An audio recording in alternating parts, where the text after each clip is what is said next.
Buenos días a todos. Gracias por venir. Como saben, estamos aquí con motivo de la apertura de nuestras oficinas en Granada. Y a continuación, para aquellos que no conozcan a todo nuestro equipo, vamos a presentar un vídeo que ha sido grabado en nuestra oficina de Marbella. Si eres de los que no se conforman, en Ruiz Ballesteros Abogados encontrarás un aliado inconformista. Somos un equipo de abogados y economistas que ofrecemos el mejor asesoramiento en materia tributaria y mercantil para tu empresa y para tus asuntos personales. La formación continua, la ética y la excelencia son los pilares fundamentales para afrontar los más innovadores servicios jurídicos. En Ruiz Ballesteros Abogados atendemos con rigor a pymes y a multinacionales que buscan una férrea defensa ante Hacienda y acreedores o ser tributariamente más eficientes, lo que se traduce en una mayor rentabilidad económica. Dejar tus asuntos importantes en manos de Ruiz Ballesteros Abogados es garantía de la máxima profesionalidad y dedicación.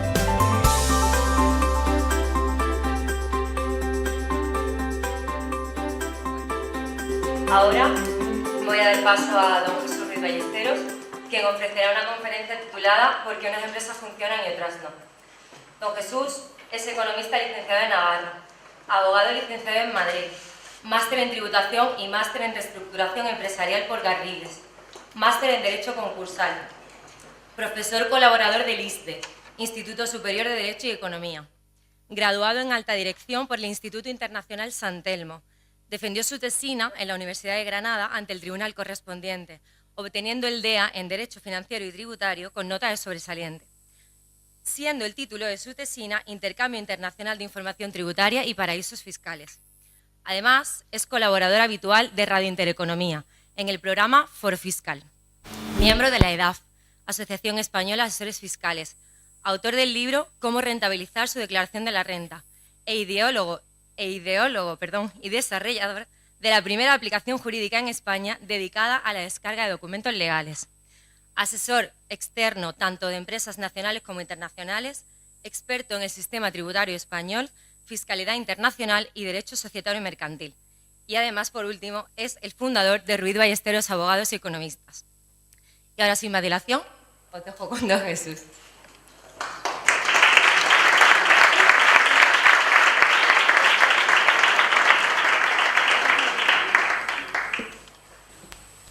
Muchas gracias. ¿Se oye bien? Se oye bien, ¿no? Bueno, me preguntaban la semana pasada si estábamos nerviosos por la inauguración y demás. Yo decía que no estábamos nerviosos por la charla, pero sí porque tenemos un foro que no todos sois empresarios, ¿vale? Y es complicado quizás explicar a todo el mundo algo sobre empresa cuando no se dedica a esto. Voy a hablar un poco de empresa y al final hablaremos de cláusulas suelo, hablaremos de impuestos sobre sucesiones, que seguro que eso interesa a bastantes más. En principio os presentaré el despacho, porque eso es otra cosa que me dijeron, tendréis que presentar el despacho, yo no quería, pero hay que presentar el despacho, la verdad que inauguramos y algo tendremos que decir. De innovación y marketing daré un par de pinceladas porque son curiosas y yo creo que a la gente le puede resultar interesante. ¿Por qué funcionan unas empresas y otras no? Y si nos da tiempo, al final quiero daros un par de datos de demografía y macroeconomía para que veáis la relevancia y el interés que tiene la demografía en la parte económica en cualquier país y en el mundo. Bueno, nosotros somos un despacho de abogados y economistas que llevamos 11 años trabajando en Marbella, aunque tengamos más de 15 e incluso algunos más de 20 años de experiencia. Tenemos todos, nuestros clientes son todos personas físicas, empresas e incluso, pymes y multinacionales, ¿de acuerdo? El 60% de nuestros clientes son extranjeros, aproximadamente el 60-65% de nuestros clientes son extranjeros. Con eso conseguimos realmente conocer fiscalidad internacional y nos da unos conocimientos extras para aplicar a empresas españolas que realmente son bastante interesantes. Nuestro equipo. Bueno, 7 de las personas que veis aquí han trabajado en el extranjero.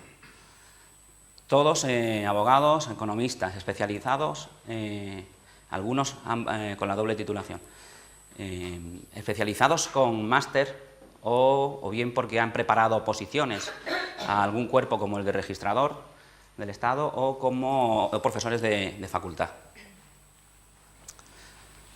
Bueno, algunos de nuestros clientes, en cuanto a sectores, no os diré nombres, pero en cuanto a sectores tenemos clientes de industria, clientes de la construcción, de la restauración, tanto un restaurante pequeño como grupos de restaurantes, inmobiliarias, startups, que son empresas tecnológicas, evidentemente, comercio nacional e internacional, y dentro del comercio tenemos gente, pues, comercio de moda o comercio de muebles, distribución de bebidas energéticas a nivel multinacional y telecomunicaciones e internet también a nivel multinacional.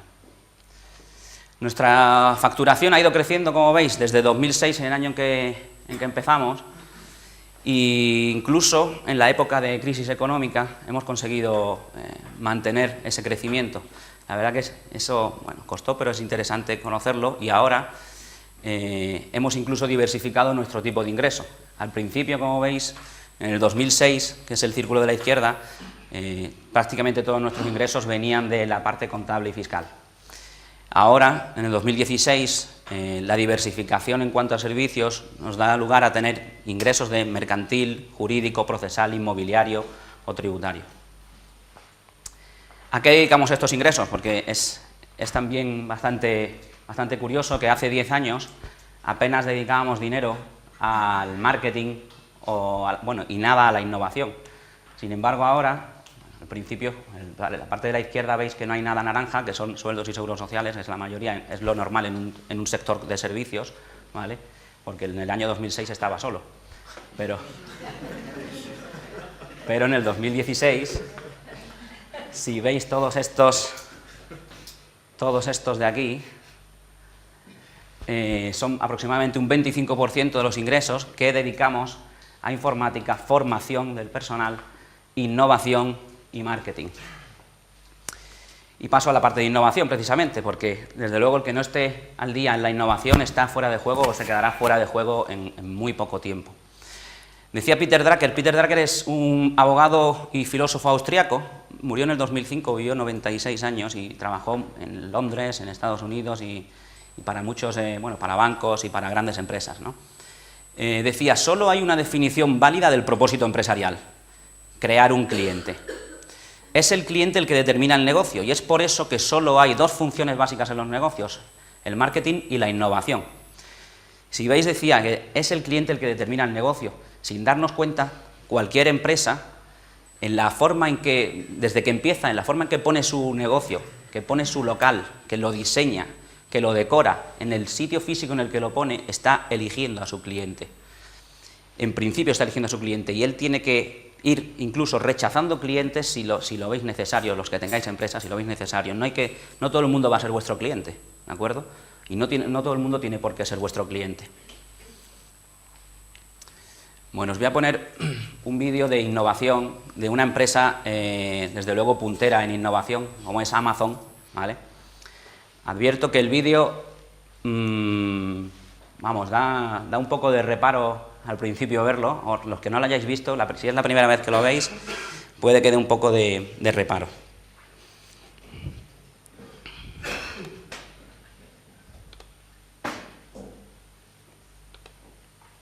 Está en inglés, ¿vale?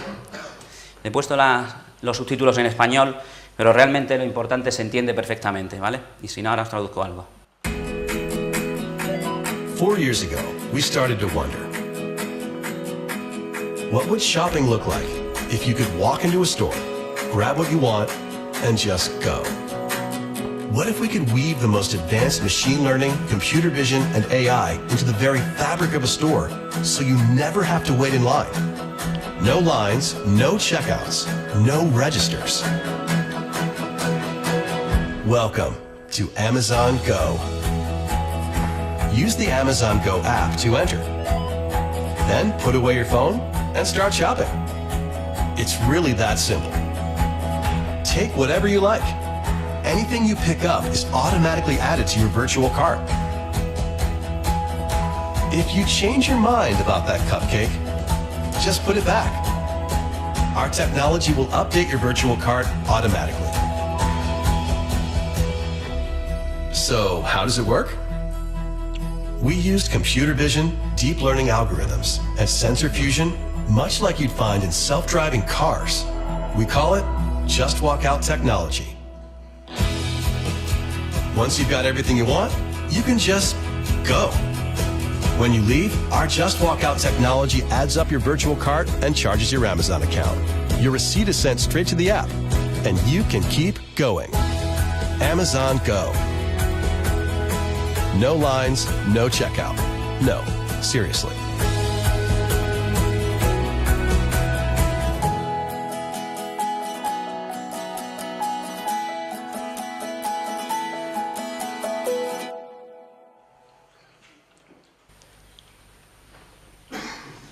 Bueno, como veis,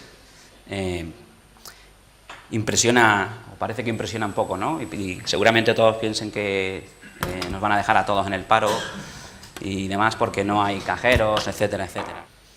Bueno, ¿pensáis que esto entraría en Granada? O en Granada a lo mejor estamos con el móvil o nos lo hemos dejado en el coche el móvil y cogemos y nos vamos, ya veremos, ¿no? Lo curioso es que Amazon está empezando con este tipo de supermercados en Estados Unidos y bueno, habría que preguntarse por qué no lo han hecho aquí otras cadenas, ¿no? Como Mercadona, Carrefour, Alcampo o cualquier otro, ¿no? La razón es que Mercadona, Carrefour, Alcampo no tienen la tecnología y no han nacido con ella. Amazon ha nacido con ella y la trae de serie, aunque llevan años estudiándola y demás, pero la traen de serie y no les hace falta adaptarse. Cualquier otro, el coste de adaptarse sería enorme, probablemente, aunque pudiesen hacerlo. En el sector jurídico hay ya aplicaciones, ¿vale? Como la que os voy a poner ahora, que es Paxtum, porque, bueno, probablemente también sea el futuro del sector jurídico, la parte que se pueda estandarizar se estandarizará. Y ese es el siguiente vídeo. ¿Qué haces cuando necesitas un documento legal o un contrato? ¿Pagas a un abogado? ¿Seguro? ¿O buscas modelos gratuitos en Internet? No hace falta que respondas. Sabrás que los modelos gratuitos no tienen por qué ser válidos ni estar actualizados, por lo que estás usando un contrato que si tienes que recurrir a él, puede resultar papel mojado. Paxtum es una aplicación donde podrás descargar documentos y contratos elaborados por abogados expertos en cada materia y siempre actualizados con los últimos cambios de leyes, recursos a multas, contratos de alquiler, reclamaciones a cláusulas suelo y muchos más. Por un precio más que asequible, Paxtum pone en tus manos un documento legal, actualizado y con probada eficacia para la defensa de tus intereses, especialmente los recursos de multas, pues se ganan el 90% de los interpuestos con los documentos Paxtum. Descárgate gratis la app Paxtum para iOS o Android. Selecciona el tipo de documento que necesitas y recibe al instante en tu email el documento en formato editable para añadir tus datos personales e incluso cláusulas extras. No pierdas el tiempo y protégete con un documento Paxtum. ¿Y pensáis que deberíamos tenerle miedo a este tipo de aplicaciones? En principio, cuando sacamos esta aplicación, porque esta aplicación es nuestra, desde luego nosotros no le tenemos miedo, pero sí que es verdad que incluso hubo despachos que nos criticaron, ¿vale? Pero sinceramente pensamos que es el futuro, o parte del futuro de las relaciones jurídicas con los clientes. Bueno, vamos a empezar a hablar de empresa, ¿no? Que he presentado a Ruiz Ballesteros y nuestro despacho y nuestro producto, ¿no? Quiero hablar un poco de empresa, de modelo de negocio, de la sucesión empresarial, del impuesto sobre patrimonio, sobre sucesiones y, al final, de cláusulas suelo. ¿Por qué funcionan unas empresas y otras no? Pues si yo tuviera que definir en una sola palabra por qué funcionan unas empresas y otras no, sería profesionalización. La profesionalización es el conjunto de muchas acciones, desde luego, pero tened en cuenta que que el 70% de las empresas suelen morir antes de los 2 años. Y el 80% antes de los 5 años. La mayoría de las que sobreviven es porque se han profesionalizado. Esos son un conjunto de acciones que incluyen definir modelo de negocio, que incluyen enfocarse al mercado o diversificar. Profesionalización para mí, sobre todo, crear empresas sobre todo para mí, y es una opinión personal, significa generar riqueza, ¿vale? Generar riqueza suelen hacerlo los generosos y los inteligentes, y el dinero viene después. ¿De acuerdo? Pero en principio es generar riqueza, que es distinto a generar dinero. Lo importante es que busquemos cómo darle valor añadido a los clientes, ¿vale? Cómo generarle beneficio en la cuenta de resultados.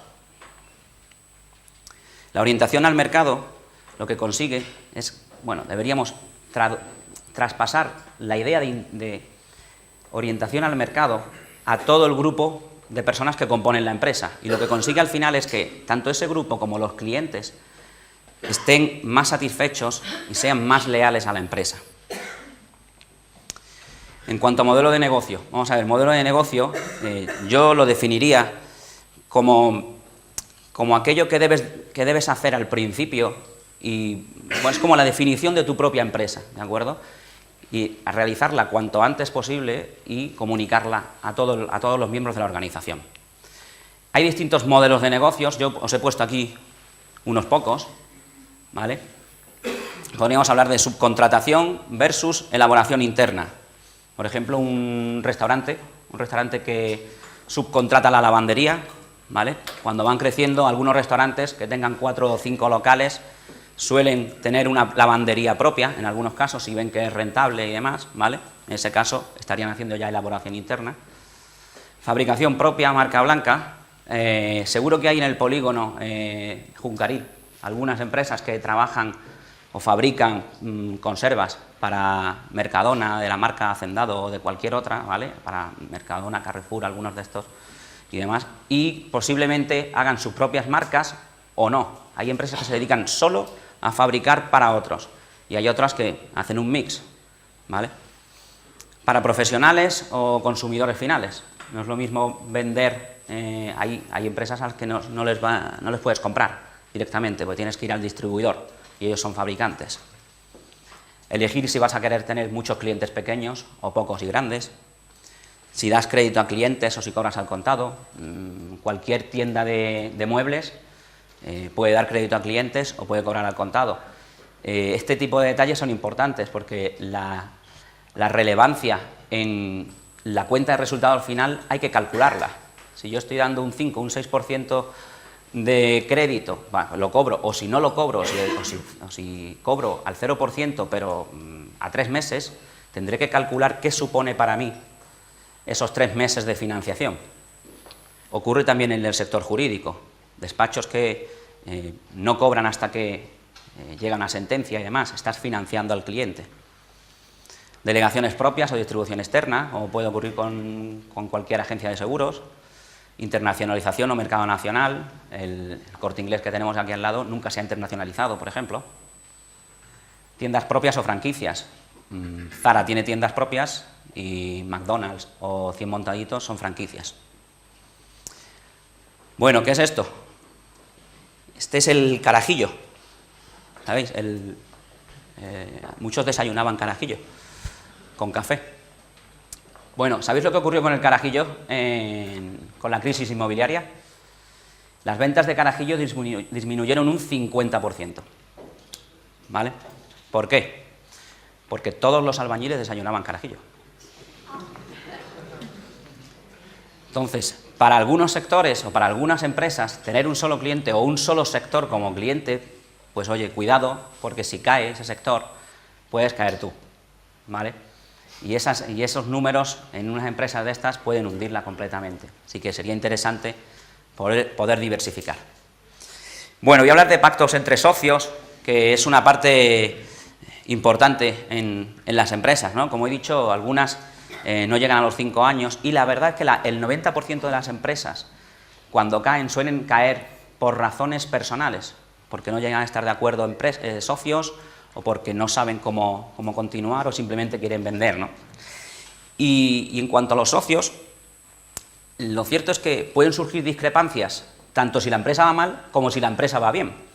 Incluso cuando la empresa va bien, puede ocurrir que, oye, yo quiero ampliar, poner otro local, yo no quiero ampliar, yo quiero contratar a este personal, yo quiero contratar a este otro, yo quiero que demos crédito, yo quiero que cobremos al contado. Entonces, es importante ponernos de acuerdo, si somos socios, y desde luego hacer lo que llamamos un contrato entre socios o pacto entre socios, ¿de acuerdo? En el que podemos explicar 1000 cosas sobre los pactos entre socios, os comentaré ahora algunas, pero se puede incluir lo que queramos, ¿no?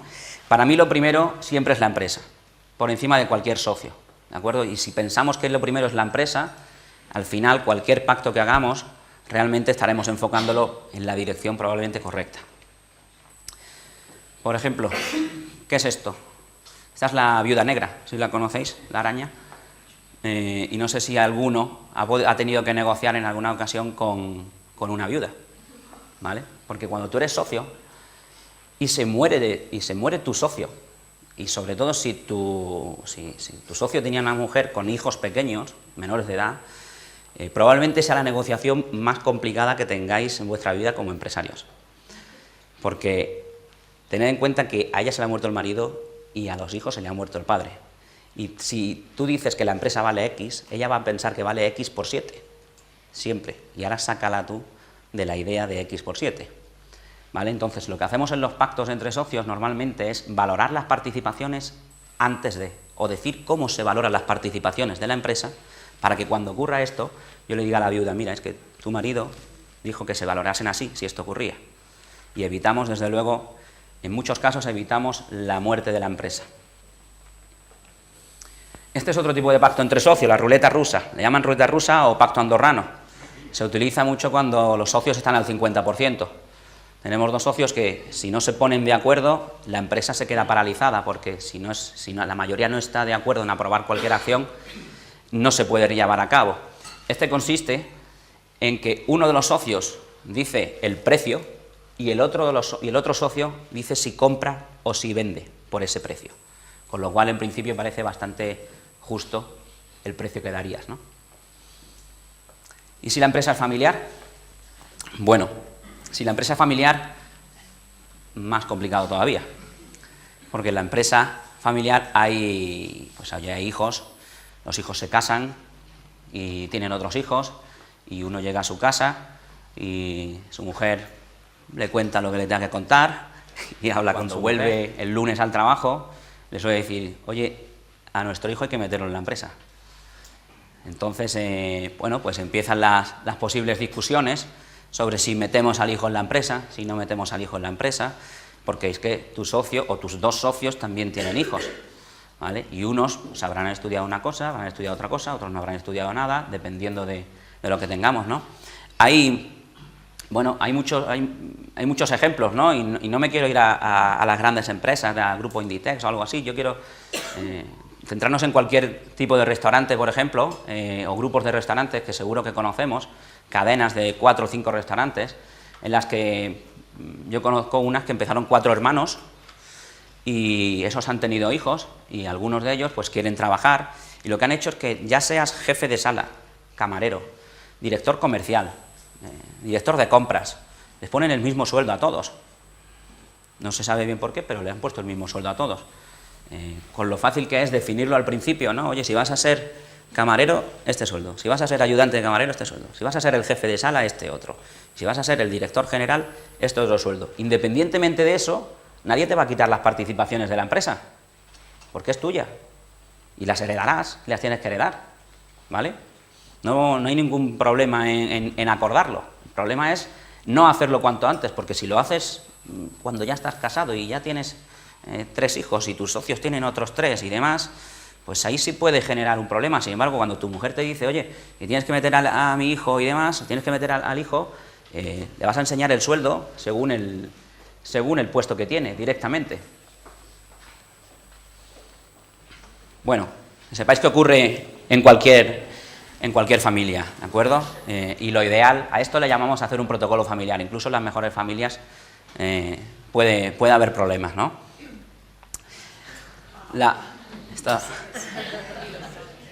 La sucesión empresarial, como decía, es la que puede generar bastantes problemas, ¿no? Te dicen, oye, mi hijo es el heredero, y lo sabes, ¿no? Que tiene que ser el heredero, mi hijo. No hay otra solución.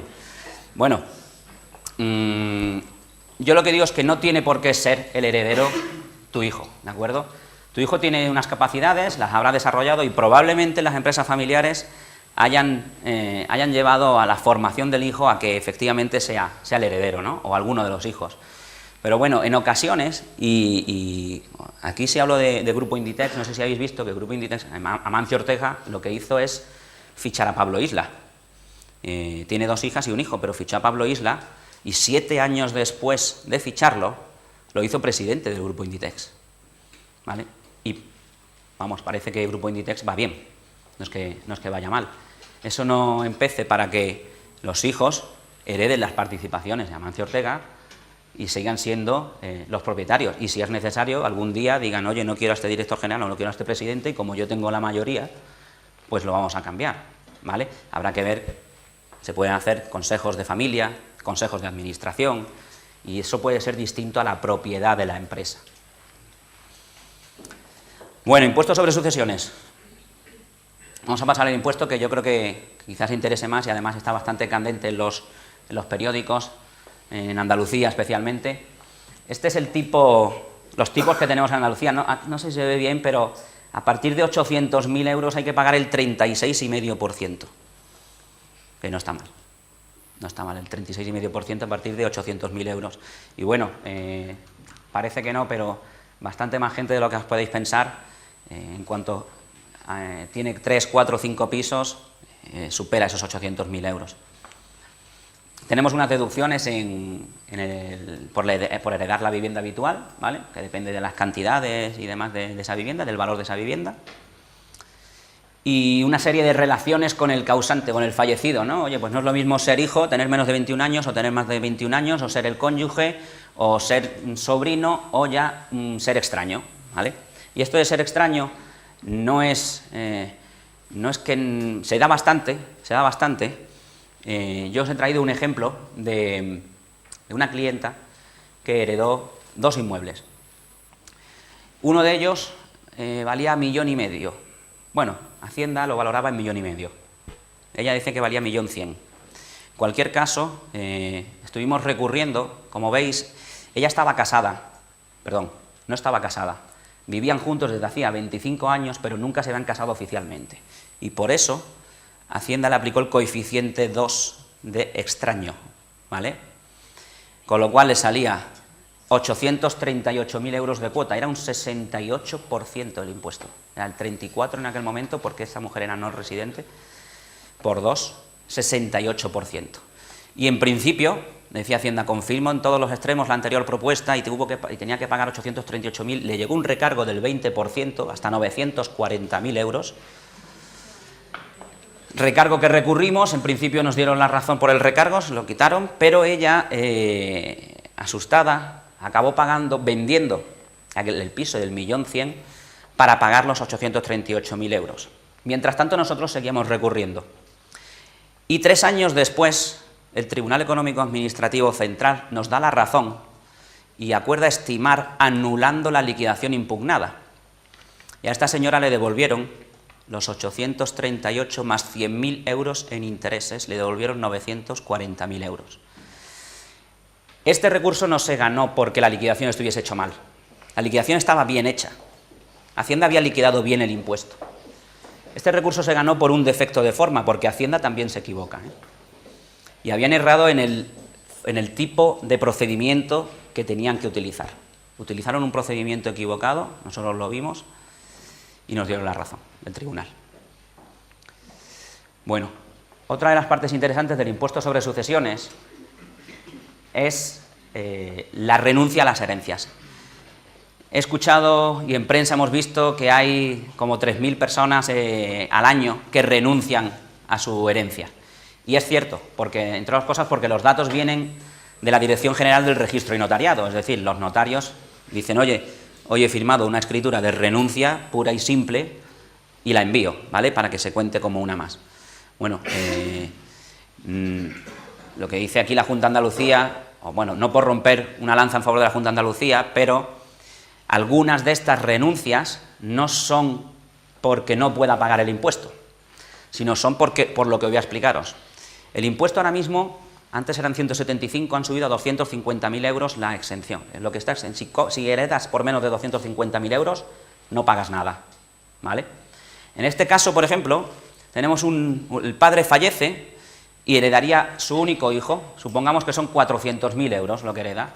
Este hombre pagaría un impuesto probablemente alrededor de 80.000 euros, más o menos, de impuesto por heredar esos 400.000, suponiendo que no hay vivienda habitual y demás. En algunos casos se renuncia a la exención porque de esa forma, si haces una renuncia pura y simple, los dos hijos de este hombre ascienden en la escala hereditaria y sustituyen al padre. Al sustituirlo, como son dos, le tocan 200.000 euros a cada uno. Al estar por debajo de los 250, evitamos el pago del impuesto directamente. Es verdad que irá a la titularidad de los bienes irá a los nietos del fallecido, pero evitas el pago del impuesto. Y esta puede ser una de las razones por la que la gente puede renunciar, por lo menos si va a algún asesor fiscal. Bueno, el impuesto sobre sucesiones, supongamos una persona cualquiera, ¿vale?, que comienza poniendo un restaurante. Luego pone una lavandería y como le va muy bien, pues oye, se compra un piso. Y como le sigue yendo muy bien, compra otro apartamento. Y como le va todavía mejor, pues compra otro. Y después empieza a pagar impuestos sobre patrimonio, porque claro, ya tiene 3 apartamentos de cierto valor. Y luego pone una tienda de bicis, porque le encantan las bicis. Muy bien. Y de aquí se paga dividendos, que tributan, ¿vale? Porque los paga directamente de la empresa a la persona física, tributan entre el 19 y el 23%. Este hombre, de eficiente esta estructura no tiene nada, esta estructura eficiente tributariamente es 0, y podríamos transformarla en algo así como la que tiene mi amigo Lucas, que lo que tiene es una holding. La holding, lo que viene a hacer la holding es simplemente ser la propietaria de las participaciones del resto de empresas, ¿vale? Y aquí tiene una patrimonial que es la dueña de esos inmuebles. Claro, el reparto de dividendos aquí no tributa, ¿de acuerdo? Cuando enviamos el dinero de las empresas que realmente tienen actividad económica, lo enviamos a la holding, no tributa. ¿Qué se suele hacer? Pues una ampliación de capital desde de la patrimonial, y enviamos en la holding de aquí el dinero, a 0% también, y compramos otros apartamentos si es necesario, ¿vale? Esto no hay que ser rico para hacerlo, ¿vale? Este tipo de estructuras, con toda seguridad, la tienen gente como Amancio Ortega, pero no hay que ser Amancio Ortega para tenerla. La tienen mi amigo Lucas y la tienen otro montón de personas, ¿vale? Puede ser más o menos costoso traspasarla, ¿vale?, y pasar de una a otra, pero evitamos impuestos sobre sucesiones y evitamos impuestos sobre patrimonio. Esta es la misma estructura, un poco mejor puesta. Hay que cumplir algunos otros requisitos de los que estoy explicando, pero se pueden cumplir, y cumpliéndolos, lo cierto es que se ahorra bastante dinero, ¿vale? Es bastante distinta, ¿lo veis? No tiene nada que ver ser dueño directamente. Bueno, vamos a pasar a cláusula suelo directamente. La cláusula suelo, como veis, es pues este espacio, ¿no? Este espacio de aquí es el que estamos pagando de más por las hipotecas, ¿vale? Lo que nos decía el banco, dice, oye, este es el tipo mínimo, y aunque el Euribor esté por aquí y yo te haya pedido el Euribor más X, tú me vas a pagar siempre este tipo de aquí, ¿vale? Pues eso es lo que se está reclamando ahora, porque no es porque sean ilegales, ojo, las cláusulas suelo son perfectamente legales. Simplemente lo que dice el Tribunal Supremo es que pues no se explicaron bien, se ocultó, no había transparencia y demás, ¿no? ¿Y qué se pide en las demandas de cláusula suelo? Pues se pide la nulidad y la devolución de las cantidades pagadas en exceso, y algunos bancos, algunas entidades, bueno, ya las quitaron, han devuelto las cantidades. Bankia ha puesto su propio formato para que hagas una pequeña reclamación por escrito en cualquier sucursal y te lo devuelven más o menos, te lo calculan y te devolverán ciertas cantidades. Y otras, pues nosotros estamos poniendo demandas en las que pues, pones la demanda, te dan cita para dentro de año y medio, ¿vale? Y cuando falta una semana para ese año y medio, el banco se allana para que no se le condenen costas. Al final se le acaba condenando en costas porque, oye, si te vas a allanar, haberte allanado hace año y medio, ¿no? Bien, os voy a contar dos curiosidades sobre las cláusulas suelo, que son interesantes. ¿Cómo interpreta Hacienda la devolución de las cantidades? Si habéis estado deduciendo, si habéis estado tomando la deducción por inversión en vivienda habitual en los años anteriores, parte de esa deducción es porque habéis pagado más cantidad. Es decir, si hemos pagado 9.000 euros y quitando la cláusula suelo teníamos que haber pagado 6, pues hemos estado deduciendo por 3.000 de más. Si ahora nos la devuelven, tendríamos que ir atrás, 4 años atrás, y corregir esas 4 declaraciones y devolver el dinero a Hacienda. Para evitar eso, lo que se hace es decirle al banco que ese dinero me lo quite de la cuenta actual y de la hipoteca que quede restante a día de hoy. La segunda curiosidad es cómo tributan las costas. Sabéis que cuando empezáis un proceso de demanda, le pagáis al abogado unos honorarios y al procurador. Hacienda interpreta que esos honorarios son consumo y, por tanto, no es deducible como en ningún impuesto sobre la renta y demás, porque no es por un juicio laboral, ¿vale? Entonces, ahí es un gasto normal y corriente, como el que va a comer a un restaurante, exactamente igual. Y después, si condenan en costas al banco y las cobras, lo que considera Hacienda es que es una ganancia patrimonial. Y esas tributan entre el 19 y el 23%. Con lo cual, ahí estamos perdiendo ese 19% de las costas. Al final, el demandante lo está perdiendo. Y es algo que no está corregido, ¿vale? Ahí hay un pequeño error, por decirlo así, pero no está corregido por la legislación.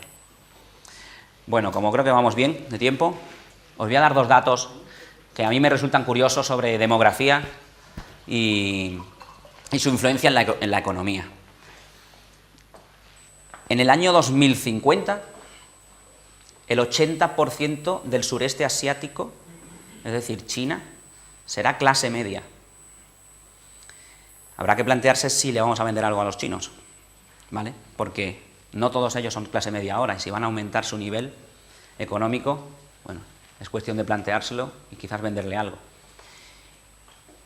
En el año 2050, el 70% de la población mundial será musulmana. Si veis los datos ahora, tienen 4 hijos de media, antes tenían 7. Los católicos tenemos alrededor de 1,2. En 33 años que faltan, que es una generación completa, podemos discutir si serán el 70 o el 60%. Pero si la mujer musulmana no accede al mercado de trabajo, y bueno, sería una adaptación que ya veremos, si los hijos e hijas musulmanas no se acaban mezclando y casando con otros, esa será probablemente la estadística. Ya veremos si vemos en las tiendas el niqab y demás con alguna marca, porque seamos nosotros los que queremos venderle, ¿no? O la marca Lacoste o la marca Massimo Dutti o la que queramos. Eso es bastante curioso. Si veis esta línea, esta es la línea de nacimientos en España desde el año 75 al 2012. Había unos 700.000 nacimientos y ha ido bajando hasta el año 98, en el que se quedan prácticamente en la mitad, 350.000. Ha aumentado después, y esto es por la inmigración, ¿vale? Ha aumentado un poquito. Lo curioso de esto es que la gente que nació en este año, ahora tiene unos 19, ¿no? Y en 2 o 3 años empezarán a incorporarse al mercado de trabajo. Lo normal será que quizás, además de las políticas que lleve a cabo el gobierno, es que quizás baje un poquito el paro, ¿vale? Porque hay menos gente incorporándose al mercado de trabajo que en años anteriores, evidentemente.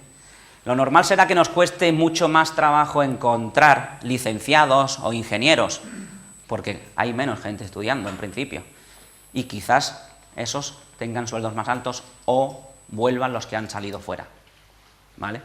Entonces, a mí me gusta estudiar esta parte porque te da conocimientos de lo que puede ocurrir en el futuro. Y bueno, sin más, me quiero despedir con 2 frases. Una, yo se la anoto a Luis Aragonés, que sería sufrir, sufrir, sufrir y volver a ganar. Y la última es que nada en el mundo sustituye a la constancia. Yo lo repito mucho en el despacho, pero pienso sinceramente que nada en el mundo sustituye a la constancia. Aunque seas no por ser el más inteligente vas a llegar más lejos, no por ser el más capaz y demás, pero sí si eres el más constante. Así que, bueno, muchas gracias por estar aquí.